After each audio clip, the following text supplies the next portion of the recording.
আজি আমাৰ এইখন সভাত আপোনালোকে আহাতে বহুত ধন্যবাদ জ্ঞাপন কৰিছোঁ। আপোনালোকে যে আমাৰ এই সভাখনত আহিছে। আজি আমাৰ কোকৰাঝাৰ জিলাৰ নাথযোগী জাতীয় কোষ আৰু ফকিৰাম ব্লক নাথযোগী জাতীয় কোষৰ এখন কৰ্মী সভা আমি আহ্বান কৰিছোঁ। আৰু এই কৰ্মী সভাখন আমাৰ আগন্তুক নিৰ্বাচন সম্পৰ্কে আমি নিৰ্বাচনত কেনেকৈ আগবাঢ়ি যাম, আমি ৰাইজক আমাৰ নাথযোগীসকলৰ আমাৰ ভোটাৰক কেনেকৈ আমি বুজাম, কেনেকৈ কথা পাতিম, নাথযোগীসকলৰ ভোটখিনি আমি কেনেকৈ BPF দলত আমি দি পেলাই BPF দলক জয়ী কৰিব পাৰোঁ, সেই উদ্দেশ্য লৈ পেলাই আজি এই সভাখন আমি আহ্বান কৰিছোঁ। আৰু এইখন সভাত আমাৰ ভালেখিনি কথা আলোচনা হ'ল আৰু কেইটামান সিদ্ধান্ত গ্ৰহণ কৰা হ'ল। আগন্তুক দিনত আমি প্ৰতিখন গাঁৱত আমি নাথযোগীৰ প্ৰতিখন গাঁৱত আমি সভা অনুষ্ঠিত কৰিম আৰু লগতে আশীৰ্বাদ আমি গ্ৰহণ কৰিম। এই আশীৰ্বাদৰ জৰিয়তে হাগ্ৰাম মইৰি ছাৰে আগন্তুক দিনত কেনেকৈ চৰকাৰ গঠন কৰিব পাৰে সেইখিনি ভগৱানৰ ওচৰত আমি প্ৰাৰ্থনা কৰিম। আৰু লগতে আমি আমাৰ যি নাথযোগীসকলৰ যি আমাৰ কোকৰাঝাৰ জিলাৰ অন্তৰ্গত যিখিনি আমাৰ নাথ গাঁও আছে, সকলো গাঁৱৰ ৰাইজই আমি কেনেকৈ BPF দলক ভোট দি জয়যুক্ত কৰিব পাৰোঁ সেইখিনি আমাৰ ইয়াতে আলোচনা হ'ল। আৰু লগত এটা সংকল্প লৈছোঁ, আজিৰ পৰা আমাৰ যি যাত্ৰা এই যাত্ৰা আমি আৰম্ভ কৰিলোঁ। প্ৰতিখন গাঁৱৰ ৰাইজে আৰু আমাৰ BPF দলক ভোট দি জয়যুক্ত কৰিব বুলি এটা সিদ্ধান্ত ল'লে আৰু সকলোৱে সংকল্প ল'লে। ছাৰক ধন্যবাদ এইটোৱে কাৰণে দিব বিচাৰিছোঁ যে আগন্তুক দিনত ক'ব গ'লে ভাৰতবৰ্ষত কোনো এটা ৰাজনৈতিক দলে জাতিগত হিচাপে এখন সমিতি যে গঠন কৰি দিছে, জাতিগত হিচাপে যে গুৰুত্ব দিছে, ইয়াৰ কোনো ধৰণৰ আমাৰ লগত তথ্য নাই। ক'ব গ'লে পোনপ্ৰথমে ভাৰতবৰ্ষত এটা ৰাজনৈতিক দল সেইটো BPF। এই BPF-এ আমাক নাথযোগীসকলক লগতে প্ৰতিটো জাতি জনগোষ্ঠীৰ কাৰণে এখন সমিতি গঠন কৰি দিছে। আৰু এই সমিতিখনৰ জৰিয়তে নাথযোগীসকলে কেনেকৈ ৰাইজৰ উন্নতি কৰিব, ৰাইজৰ যিখিনি অভাৱ অভিযোগ সেই অভাৱ অভিযোগখিনি কেনেকৈ সমাধান কৰিব সেইখিনি সম্পূৰ্ণ কৰ্তৃত্ব আমাৰ BPF দলৰ সন্মানীয় সভাপতি আমাৰ হাগ্ৰাম মইৰি ছাৰে আমাক দায়িত্ব দিছে। আৰু আগন্তুক দিনত যেতিয়া চৰকাৰ গঠন কৰিব তেতিয়া আমি আমাৰ যি গাঁওসকল আছে এই গাঁওসকলত আমি গৈ পেলাই যি অভাৱ অভিযোগ সেই অভাৱ অভিযোগৰ আমি চেলৰ জৰিয়তে আমি সমাধান কৰিবলৈ সক্ষম হ'ম বুলি এটা আশাবাদী।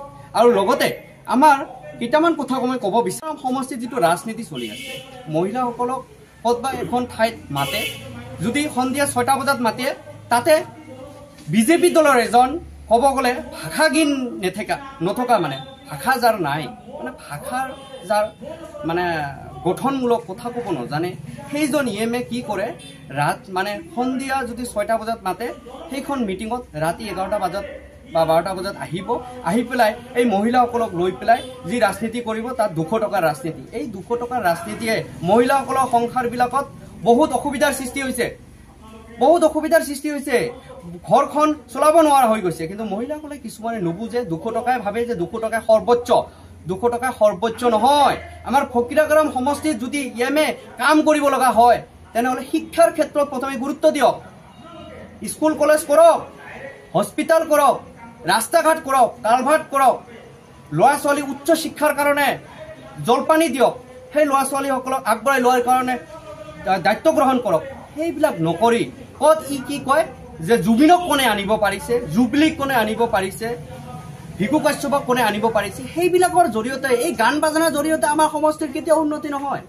যদি উন্নতি কৰিব লগা হয় তেনেহ'লে আমাক ৰাস্তা বনাব লাগিব, হস্পিটেল বনাব লাগিব, শিক্ষাৰ ক্ষেত্ৰত গুৰুত্ব দিব লাগিব, কালভাৰ্ট বনাব লাগিব। কোনোবা ল'ৰা ছোৱালীয়ে ভাল শিক্ষাৰ ক্ষেত্ৰত তেওঁ দুখীয়া ঘৰৰ ল'ৰা বা ছোৱালী, তেওঁ আৰ্থিকভাৱে অনাটন, আৰ্থিকভাৱে জুৰুলা, সেইজন ল'ৰা ছোৱালীক আমি ওপৰলৈ লৈ কেনেকৈ যাব পাৰোঁ, সেইজন ল'ৰা ছোৱালীক আমি সহায় সহযোগিতাৰ জৰিয়তে কেনেকৈ মানুহ কৰিব পাৰোঁ, সমাজত এটা প্ৰতিষ্ঠিত কৰিব পাৰি, সেইবিলাক কথা চিন্তা কৰিব লাগে। কিন্তু ই নকয়, মানে কথাটো হ'ল ই মাথাৰ বিকৃতি ঘটিছে। ই কি কয় কি নকয় নিজে নাজানে, ই পাগলৰ নিচিনাকৈ বক বক কৰি থাকে। কিন্তু প্ৰকৃতাৰ্থত যে সমাজৰ কাম কৰিব হ'লে যিবিলাক কাম কৰিব লাগিব ৰাজনৈতিক প্ৰতিনিধি হিচাপে সেইভাৱে কাম কৰিবলৈ দেখিবলৈ পোৱা নাই আজিৰ ক্ষেত্ৰত। আৰু লগতে কেইদিনমান আগতে আই মাতৃসকলক শক্তি আশ্ৰম নামৰ ঠাইত এডোখৰত মাতিছিল, তাতে আই মাতৃসকলক যি অপমান কৰিলে, তুচ্ছ জ্ঞান কৰিলে, যি আই মাতৃসকলক বেয়াকৈ অপমান কৰিলে, সেই অপমান কেতিয়াও গ্ৰহণযোগ্য নহয়। তেওঁ চুল বাল মানে চুলি, চুলি মানে বাল, সেইবিলাক কথা কৈছে। বাল এটা শব্দ কৈ পেলাই তাৰপিছত কৈছে বাল মানে চুলি। আমাৰ সমাজত এটা কথাই জানে, বাল মানে বেয়া এটা শব্দ। এই শব্দৰ জৰিয়তে মানুহ সমাজত এটা বেয়া প্ৰভাৱ বিয়পায় আৰু বেয়া প্ৰভাৱ পৰে। আমাৰ CM ছাৰে সেই সিদিনাখন এটা নিউজ চেনেলৰ সন্মুখত এটা কথা কৈছিল যে অৰূপ কুমাৰ দে ডাঙৰীয়াই বাল মানে চুলি, চুলি মানে বাল শব্দটো ভাল কৈছে। হয়, CM ছাৰৰ যিটো কথা কৈছে সেইটো মই মানি লওঁ, কিন্তু CM ছাৰে এইটো কোৱা নাই যে বোলে মানে ক'তবা এটা সভাত বাংলা ভাষাত কথা কৈ তাত বাল শব্দটো প্ৰয়োগ কৰিব, সেইটো কোৱা নাই। CM ছাৰে কৈছে যদি বাংলা ভাষাত কথা পাতিব লগা হয় তেতিয়া চুল বুলি ক'ব লাগিব, আৰু অসমীয়াত কথা পাতিব লাগিলে অসমীয়াত চুলি বুলি ক'ব লাগিব, আৰু হিন্দীত যদি কথা পাতে হিন্দীত বাল বুলি ক'ব লাগিব। তেতিয়াহ'লে সমাজে কেতিয়াও মানে বেয়া নাপাব আৰু সেইটো কথা গ্ৰহণযোগ্য বুলি ধৰি ল'ব। কিন্তু সেইখন মিটিঙত সিদিনাখন আমাৰ এই সমাজত বা ফকীৰাম এইখন মিটিঙত মানে বাংলা ভাষাত বক্তব্য দাঙি ধৰিছিল। এই বাংলা ভাষাৰ বক্তব্য য'ত দাঙি ধৰিছিল তাত যদি এটা হিন্দী শব্দ লগাই দিয়ে তেতিয়াও গ্ৰহণযোগ্য নহয়। যদি বাংলা ভাষাত কৈছিল চুল বুলি ক'ব লাগিছিল, কিন্তু CM ছাৰে সেই কথাখিনি আগবঢ়াই দিছে, ব্যাখ্যা কৰি দিছে। CM ছাৰক কথাখিনি ঠিকেই কৈছে, কিন্তু আমাৰ ফকীৰাম সমষ্টিৰ যি EM অৰূপ কুমাৰ দে যিটো আমাৰ ফকীৰাম সমষ্টিৰ উন্নতি নকৰি যিটো আমাৰ আই মাতৃসকলক অপমান আৰু আমাৰ এইখিনি সমাজৰ যি যুৱচাম, এই বিশেষকৈ এই যুৱচামক যিটো মদ মাংসৰ যিটো ৰাজনীতি চলাই আছে, পইচা দি পেলাই ক'তবা পিকনিক খাবলৈ পঠিয়াই দি আছে, ক'তবা মানে গণ্ডগোল কৰাৰ সৃষ্টি কৰি আছে, সেইবিলাক যাতে নকৰে, আমি যাতে সুস্থ সমাজ গঢ়িব পাৰোঁ। ফকীৰাম সমাজৰ আমাৰ ইয়াৰ পৰা আমি BPF দলৰ এজন প্ৰতিনিধি আমি জিকাই লৈ আমি BPF দল হিচাপে আমি যাতে চৰকাৰ গঠন কৰিব পাৰোঁ, সেইখিনি সকলোৱে সংকল্প লওক, সকলোৱে আগবাঢ়ি আহক। আৰু সকলো ৰাইজক মই এটাই আহ্বান জনাওঁ, সকলোৱে আগবাঢ়ি আহি আমাৰ BPF দলক ভোট দি জয়যুক্ত কৰি BPF দলক চৰকাৰক অধিষ্ঠিত কৰাৰ কাৰণে, হাগ্ৰাম মহিলাৰী ছাৰক চৰকাৰ গঠন কৰাৰ কাৰণে যাতে সকলোৱে সহযোগ কৰে, এইখিনি মই আহ্বান। ধন্যবাদ।